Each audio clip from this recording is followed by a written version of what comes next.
Definitely थोड़ा confuse होंगे, थोड़ी सी मन में शंका कुशंका जरूर होगी, हर किसी के पास होती है।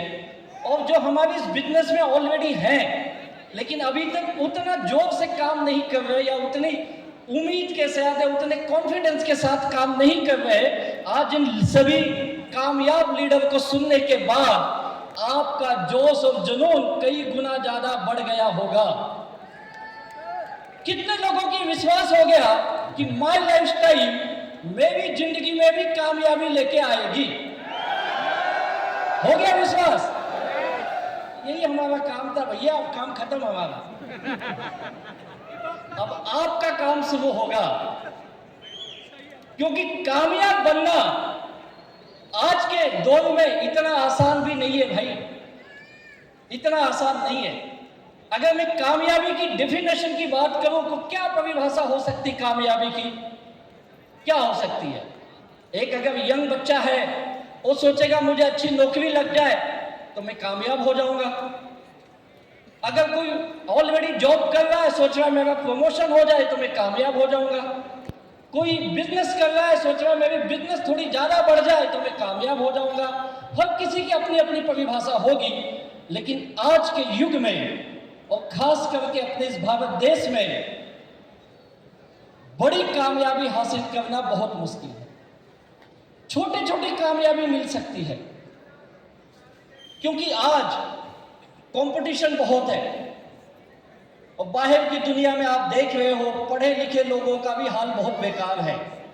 और आप तो जानते ही हो पिछले कई दिनों से पढ़े लिखे लोग जंतर मंतर पे बैठे हुए हैं, क्योंकि उन्हें नहीं समझ में आ रहा है कि हमारा भविष्य क्या है आगे। उस देश में जहां का नीति आयोग ने भी रिपोर्ट दी है कि 96,000 स्कूल्स बंद हुए हैं। 96,000 हमारे उस गांव के छोटे से कस्बे के उस तहसील के वो स्कूल बंद किए जा रहे हैं, क्योंकि प्राइवेट स्कूलें खुल रही हैं। सरकारी हॉस्पिटल की हालत क्या हम सब जानते हैं, क्योंकि प्राइवेट अस्पताल के सिवाय कोई ऑप्शन नहीं है हमारे पास। एक साधारण इंसान जो मुश्किल से अपना घर चला पा रहा है, अपने परिवार को पाल रहा है, उसके लिए बहुत मुश्किल है अपने बच्चों को अच्छा एजुकेशन देना, अच्छी हेल्थ को बनाना, क्योंकि दोनों चीजें अब धीरे धीरे प्राइवेट के हाथ में जा रही है। और आप जानते हो इस बिजनेस में कौन है? बड़े बड़े स्कूल किसके हैं? बड़े बड़े हॉस्पिटल किसके हैं? किसके होंगे ये? बड़े बड़े बिजनेसमैन के हैं या तो बड़े बड़े राजनेताओं के हैं। अब ये बड़े बड़े बिजनेसमैन, बड़े बड़े पॉलिटिशियन कोई सस्ती एजुकेशन, सस्ती दवाइयां, सस्ते स्वास्थ्य नहीं देने वाले हैं। अब आपको तय करना है कि आपकी जिंदगी को आपको कैसे जीना है, आप सोचेंगे। और मैं ये जानता हूं एक साधारण इंसान के रूप में कि हमें अगर जिंदगी में कामयाबी चाहिए तो आज के दौर में बड़ी कामयाबी पाने के लिए बड़ा पैसा भी चाहिए भैया। कितने लोग मेरी बात से सहमत हैं? बड़ी कामयाबी के लिए बड़ा पैसा चाहिए। और आज कितने लोगों की जिंदगी में ये बड़ा पैसा कहीं ना तो किसी सोर्स से आ रहा है?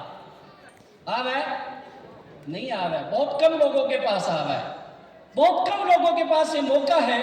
इसलिए हमारे देश में गरीब गरीब बनते जा रहा है और कुछ चुनिंदा अमीर लोग बहुत अमीर बनते जा रहे हैं। ये खाई कई गुना बढ़ती जा रही है और कोई ऑप्शन नहीं है। हम केवल अपना पेट भर सकते हैं और सरकारी योजनाओं पे अपनी जिंदगी जी सकते हैं, इससे ज्यादा और कोई ऑप्शन नहीं है। और इस माहौल के बीच में हम जैसे लोग माई लाइफस्टाइल का एक बिजनेस लेके आते हैं और आपको बताते हैं अगर इस बिजनेस को आप अपना लेते हो तो आपके जिंदगी में वो कामयाबी लिखी जाएगी जो आप सपने में देखते हो या सोचते हो। तो कितने लोग अपने जिंदगी के सपनों को हकीकत में बदलना चाहते हैं? बनना चाहते हो कामयाब? और मेरे हिसाब से मैं भी एक साधारण परिवार से आया हूं। मेरे माँ बाप एजुकेटेड नहीं थे, पढ़े लिखे नहीं थे और माइग्रेट किए, उत्तर प्रदेश से मुंबई में गए और मुंबई में उन्होंने बड़ी मजदूरी करके छोटे मोटे काम करके अपना घर बसाया और उनके घर में मेरा जन्म हुआ। उन्होंने सोचा हम अपने बच्चों को अच्छा एजुकेशन देंगे, उन्होंने मुझे पढ़ाया लिखाया, मैंने मेरा एमकॉम कंप्लीट किया, मैंने एमबीए में एडमिशन लिया, लेकिन मैंने एमबीए आगे नहीं किया। और उसी वक्त मुझे इस तरह का एक डायरेक्ट सेलिंग बिजनेस देखने को मिला। ये करीब आज से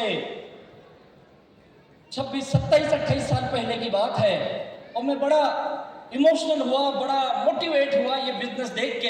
लेकिन अनफॉर्चुनेटली मेरी पहली कोशिश डायरेक्ट सेलिंग में पूरी तरह से फेल रही। मैं नाकामयाब हुआ वहाँ पे।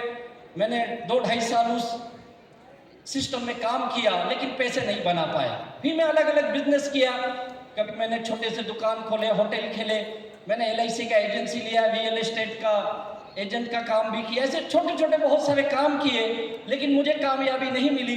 मेरी जिंदगी का मैंने करीब 6-7 साल यूं ही वेस्ट कर दिया।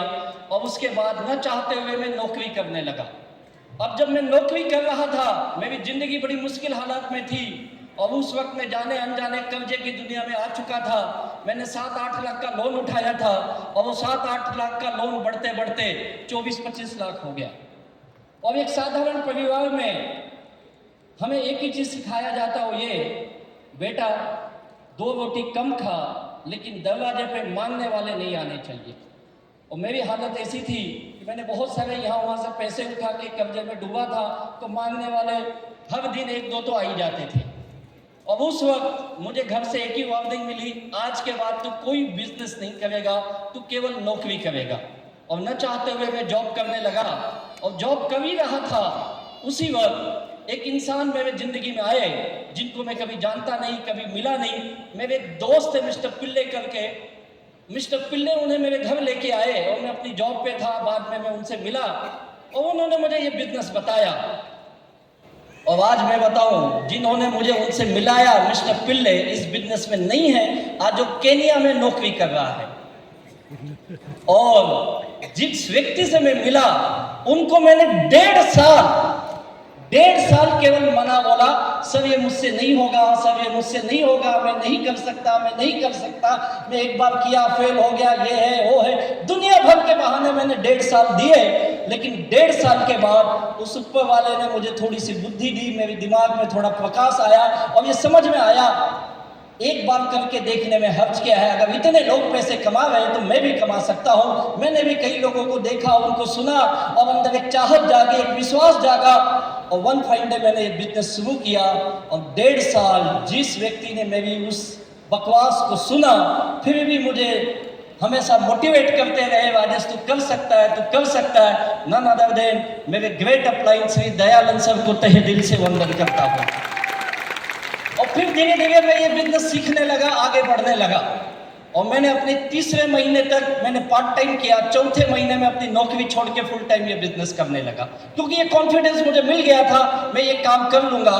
पहले 2 महीने तो एक ही लाइन चली मेरी, और फिर 3रे महीने दूसरी लाइन चलनी शुरू हुई, और 4थे महीने कॉन्फिडेंस आ गया कि मैं बड़ा पैसा कमाऊंगा तो यहीं से कमाऊंगा। मैं अपनी नौकरी छोड़ा, फुल टाइम आया। इस बिजनेस के कुछ चीजें मैं आपको बता दूं, क्योंकि समय बहुत कम है। 2-4 चीजों से अगर आप बच गए ना, आप बहुत बड़ी कामयाबी हासिल कर लोगे। लेकिन होता क्या है ना, हम साधारण लोग हैं। हम में से काफी लोगों ने कभी उद्योग किए नहीं है, व्यापार किए नहीं है, और इस तरह का तो बिजनेस शायद नहीं किए हैं। और दूसरी चीज ये है, इस तरह के बिजनेस को, डायरेक्ट सेल्स को, आज हमारा समाज, हमारे घर के लोग, या इवन आज जो सोशल मीडिया का जमाना चल रहा है, वहां पे इसके बारे में दुनिया भर की बकवास की बातें की जाती हैं। ये ऐसा है, ये वैसा है, ये सपने दिखाते हैं, ये करते वो करते हैं। मुझे समझ में नहीं आया हम ऐसा क्या कर रहे हैं कि लोगों को लगता है ये बकवास है। हम क्या कर रहे हैं? हम प्रोडक्ट ही तो खरीद रहे हैं, वही तो बेच रहे हैं ना। क्या ये मैं ही करता हूं, दुनिया में और कोई नहीं करता है? क्या लगता है आपको? करता है, हर कोई कर रहा है भाई, वही काम मैं कर रहा हूं। अगर वो किए तो अच्छा है, मैं किया तो गड़बड़ है। अगर यही चीजें टाटा बेचे तो अच्छा है, गोदरेज बेचे तो अच्छा है, अंबानी जी बेचे अच्छा है, अडानी जी बेचे अच्छा है, बाबा रामदेव भी बेचे तो भी अच्छा है, हम आप बेचे तो भी अच्छा है, तो उन्हें अच्छा नहीं लगता है। क्यों नहीं अच्छा लगता है पता है? उन्हें इसलिए नहीं लगता है अच्छा कि हिंदुस्तान का साधारण आदमी भी अगर बिजनेस करने लगा तो हमारी बिजनेस का क्या होगा भाई?